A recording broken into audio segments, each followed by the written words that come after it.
2 years have passed, and Eve has given birth to her first set of twins.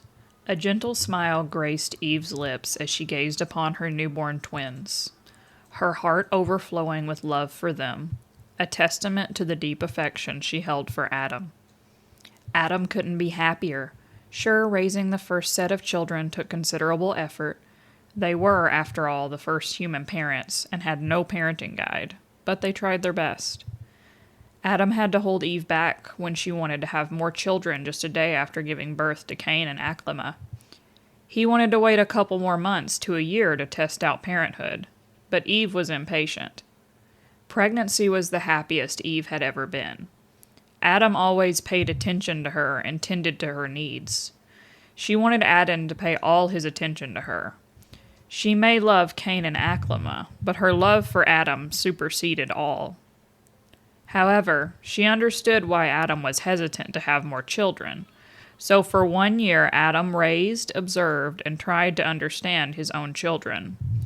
Adam reveled in the joys and challenges of parenthood, as it had piqued his curiosity. Their cries always seemed to signal different needs, be it hunger, attention, or the need for changing. Babies also seemed to favor different parents. Cain favored his mother, while Akhlima preferred her father. Eve adored the sight before her. Adam sitting on the cave floor cooing at his little girl made Eve feel jealous. No, she shouldn't be feeling jealousy for her own daughter. But then again, Adam hadn't hugged or kissed her the whole morning, showing all his affection to Akhlima. She may not need all his attention, but damn it, she wants some. Eve stood while holding on to Cain. She made her way over to Adam. She lay her head down on Adam's lap. Adam was surprised to find his wife suddenly resting her head on his lap, but nevertheless, it was a welcome sight. With his left arm cradling Akhlima, he brought down his right hand to caress Eve's cheek. For now, Eve was satisfied. As the years passed, Sarah always kept an eye on Adam during his time on Earth, afraid that Lucifer or Lilith would one day find their way to Earth and corrupt her son. Fortunately, that doesn't seem to be the case. Watching him toil in the fields and hunt the animals he once joyfully played with made her want to swoop down and take Adam into heaven. He doesn't deserve such a harsh life. However, she is proud, despite these challenges, Adam continues to remain the pure soul that he was when he left Eden. Sarah had once feared that Eve was shedding crocodile tears when she was banished from Eden, trying to garner sympathy or simply because she wanted Adam to be banished as well, and once out would abandon him to the wolves as a form of revenge. Her fear was unfounded, as it was rare to see the two separate from each other. Eve was constantly seeking Adam out, and Adam always appreciated the company. Sarah was surprised when the human population started to boom. At first, it was just Adam, Eve, Cain, and Akhlima. For a year after their birth, there was no change. However, despite the pain of childbirth, Eve kept producing more and more children after that year. By the time Adam and Eve were nearing 100 years old, Eve had given birth to 98 children and was still going strong. Not to mention that their children had also started pairing off and making children of their own. They had long since moved out of the cave and established a village. Adam had taught all the boys and some of the girls survival skills, showing them how to fish, hunt, herd, etc. Eve had taught all the girls and some of the boys pottery, weaving, cooking, etc. At night, they would gather and tell them stories of Eden. Adam would sometimes even share the same tales Lucifer had once told him.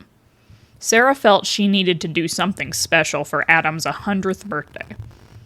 Every night without fail, he always prayed to her and the other angels, but because of their exile, no angels were allowed to interact with the humans. Adam's prayers were always so simple, only for good health and a bountiful harvest. While they couldn't answer his prayers, Adam and Eve were lucky when they chose the location of their initial home, an area near the equator, so the weather was good all year round. Sarah convened with the rest of the angels and proposed going down and blessing some, if not all, of their children. While none were as pure as Adam, they still carried his values and virtues. Sarah believed that by bestowing blessings upon them, she would honor Adam's legacy and bring some joy to his special day. Some were in agreement, but others were not so receptive.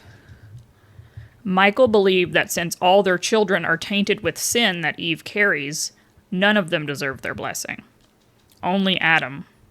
Their argument continued for many hours before an agreement was made. They would bless one of their children as a trial run, and the child that they choose must make an appropriate sacrifice worthy of such a blessing. Should the child they bless continue to rise above any sinful nature, then many more can expect such blessings.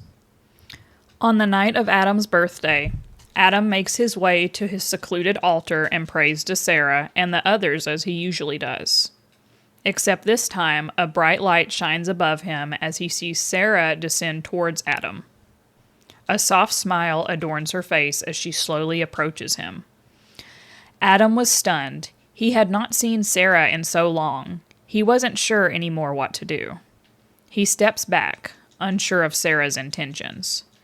Sarah saw that he was apprehensive. It had been a long time since they had both seen each other. While her looks never changed, his have. A rugged figure, weathered by elements and marked by the toil of his labor. His physique speaks of strength, honed through the years of working the fields, hunting, and constructing with his own hands. The sun had kissed his skin with a warm tan, and lines etched by time and hard work traced his features, telling stories of resilience and determination. But underneath it all, Sarah saw the same wide-eyed, curious man from Eden. Just like their other times in Eden, Sarah need only open her arms in a hugging gesture. Adam was all too happy to accept this familiar but long-lost tradition of theirs. He practically dives into her embrace, and Sarah quickly wraps her arms and wings around him. Just this one moment, all their worries and fears disappeared. Adam can only smile from ear to ear at the warm, familiar embrace. He can't help but shed a few tears of joy, finally reunited with his mom. I miss you so much. Adam all but cries in her embrace, tightening his hold on her, trying to press as much of himself into her as he can, afraid to let go. Sarah could only hold her boy more tightly in response. She did not care that the dirt and grime from his day-to-day was dirtying her clothes. She wasn't letting go. I missed you too, Adam, Sarah says softly, placing a kiss on his forehead. After a few minutes had passed, Sarah reluctantly lets Adam go. He was saddened when she did, but Sarah went to sit on a nearby log and gestured for Adam to sit on her lap like they had done in the past, an action he was all too happy to oblige.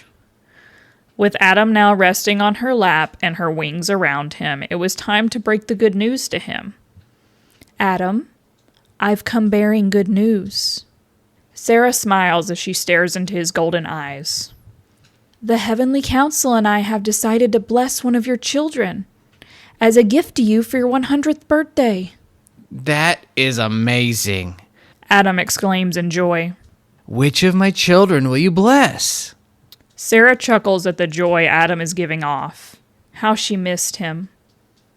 You know your children best, Adam. You need only choose the one you want us to bless and guide them to this altar you've made. Should they prepare an appropriate sacrifice worthy of the blessing, we will bless him or her, Sarah explains.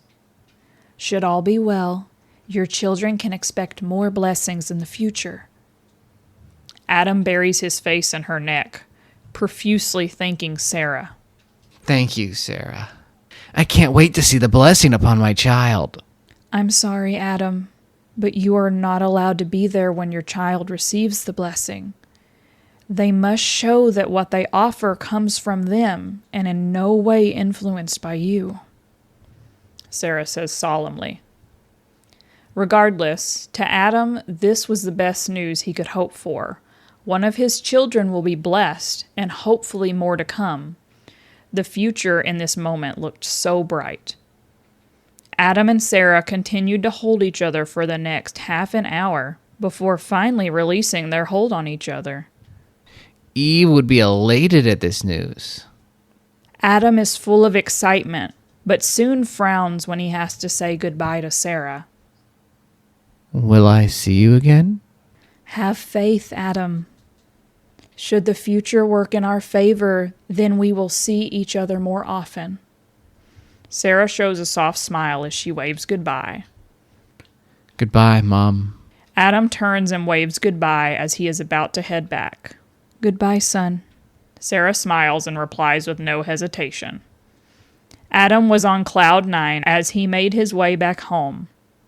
Upon his return, Eve was waiting on a chair with a 5-month pregnant belly.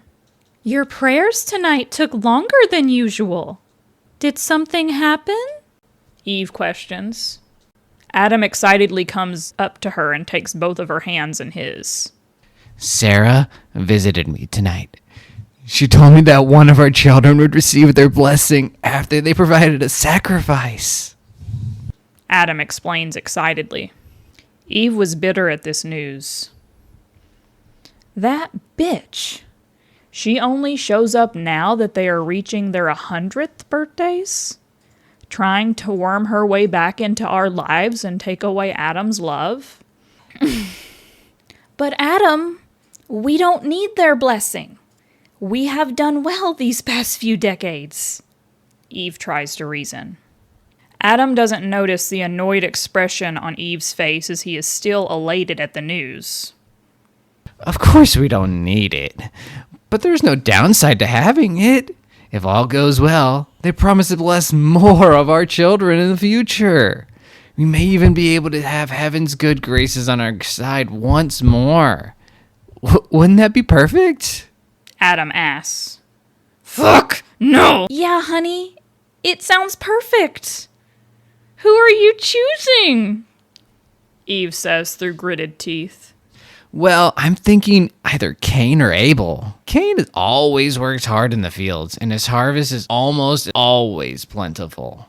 Abel's an incredible shepherd, and he always provides meat for our family. Adam ponders his choices. Why don't you send both of them? Perhaps the angels, after seeing such a bountiful sacrifice, would bless both of our sons, Eve suggests. This is a great idea, Eve. I'll go inform both of them and have them prepare their sacrifice for tomorrow. Adam heads out to inform Cain and Abel.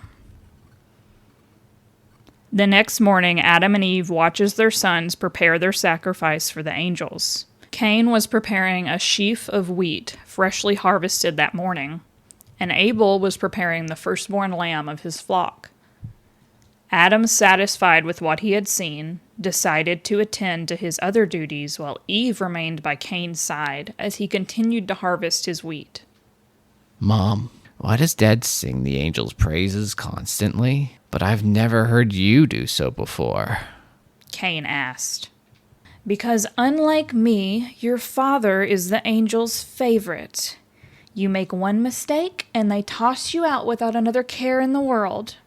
Fortunately for me, your father and I love each other, and our love transcends any love those angels could provide. Eve said with disdain. I wouldn't be surprised if they did the same to you and your brother tonight. As for Abel, Cain never really liked Abel. Sure, they were treated equally, but everyone seemed to view Abel as the better of the two, simply because he provided the meat when hunting wasn't enough. And what about Cain? He was always able to provide the wheat that made their bread. The bread that would sustain the family when Abel had let his flock numbers replenish, or if the wolves had attacked the flock at night. Cain was always there to provide for his family. Surely his sacrifice would be the one chosen tonight.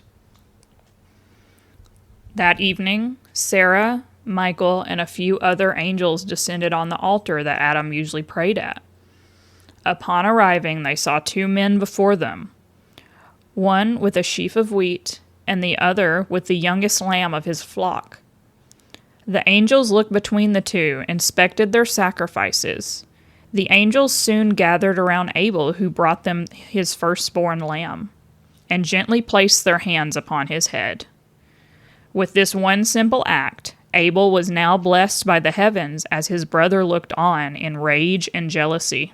Why? Why would you reject my sacrifice? Cain demanded to know. Unlike your brother, you bring us wheat. Do you believe a simple sheaf of wheat would warrant our blessing? Michael retorts. Once again, Abel was chosen over Cain. Satisfied with their choice, the angels retrieved the lamb that Abel had sacrificed and ignored the simple wheat that Cain had provided. Just as quickly as they had come, the angels left without another word.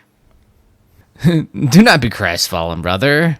As Father has said before, should I perform well with the blessing that they have given, more opportunities would arrive for you to receive their blessing. Abel assured his brother. Of course, do prepare something other than mere wheat. Abel said in a joking manner as they returned to the village. Cain could only see red. If the angels wanted a sacrifice, he was going to give them one. Cain picked up a rock and approached Abel from behind. As Adam awaited his son's arrival from the altar, he suddenly felt a sense of dread wash over him. A sense of dread he hadn't felt since Eden, when he saw Eve with the apple. Adam quickly became alarmed. Something was wrong. He needed to know what. He dashed forward in the direction of the altar and soon came upon a scene of pure disgust. Cain, his eldest son, with a rock in hand, covered in blood, reminiscent of the time he was covered in blood when he attacked that wolf. But what lay at Cain's feet was not that of a wolf, but his brother Abel. Adam could only scream and cry as he pushed Cain aside and picked Abel up, gently nudging his face, begging the heavens above that Abel was simply unconscious. But Abel's eyes were all that he needed to see to confirm that he was dead. Cold, lifeless eyes stared back into golden ones. Adam didn't even register that the angels had descended once more and now surrounded the family. Cain could only look up into Michael's eyes and smile a smile of pure spite. Does my sacrifice warrant your blessing now? Cain asked with a smug look. Michael was fuming. Your brother's blood cries out to me from the ground. As a result, you will be cursed from the earth, which has opened its mouth to receive your brother's blood from your hands. When you work the ground, it will no longer yield its crops for you. You will be a restless wanderer on the earth. Perhaps finally realizing the weight of his actions, Cain's smile dropped. My punishment is too severe to bear. You've banished me from the land and I must hide from your presence. I will be a restless wanderer on the earth, and anyone who finds me will kill me. Not so. Anyone who kills Cain will suffer vengeance 7 times over. Michael pulls out his sword and points it at Cain's chest. Suddenly a flash of heat burns his flesh as he screams in agony. A mark of a serpent appeared on Cain. After recovering from the searing pain, Cain turned to his father. Dad? Adam did not turn to look at Cain. Just go. Adam replied coldly as he lifted Abel's body up and proceeded to return to the village. Cain could not find any words to say as he saw his father retreat further from him. All he could do was turn and leave. This very day, Adam lost not 1, but 2 sons. Sarah wanted to go after Adam, to comfort her son as she had done many times before, but Michael stopped her. We must make certain that the murderer leaves, to protect those who can be saved, Michael asserted. Torn between duty and Adam, Sarah reluctantly agreed with Michael and followed him as they watched Cain leave. At least Cain was gone. She was assured that Adam would not be harmed by him. "It seems we were wrong. Only Adam continues to be worthy of our love and blessing," Michael states as they watch Cain from above. "Perhaps you're right, Michael," Sarah replies. She must continue to keep an eye on Adam. She won't let what happened to Abel happen to Adam. That night, a funeral was held for Abel. Everyone in the village had gathered to say their goodbyes before they buried him. Many other children now feel unsafe in the village and have made plans to leave. Throughout the funeral, Adam was inconsolable. His cries and wails could be heard throughout the entire village, and Eve was there to comfort him the best she could. Why? Why did it have to go so wrong? Adam demanded, but no one could answer. Eve held her husband dearly, while everyone in the village had frowns and tears in their eyes. Eve was the only one smiling. "It is as I said before, dear husband. Those angels bring nothing but trouble. Our family would still be whole if they had not baited us with their blessing," Eve said. Eve held him tight and rubbed his back. "Do not fret, Adam. I will always be here for you. You can't trust those angels, and I'm sorry to say, but even some of our children do not deserve our trust or love," Eve whispers. The Adam before would have admonished Eve. Not trusting her own children was simply unthinkable. Now, though, he wasn't so sure. "The only one you can trust is me, Adam. I will never betray you, and I will never leave you," Eve whispered lovingly. Yes, Eve is all he needs. Eve.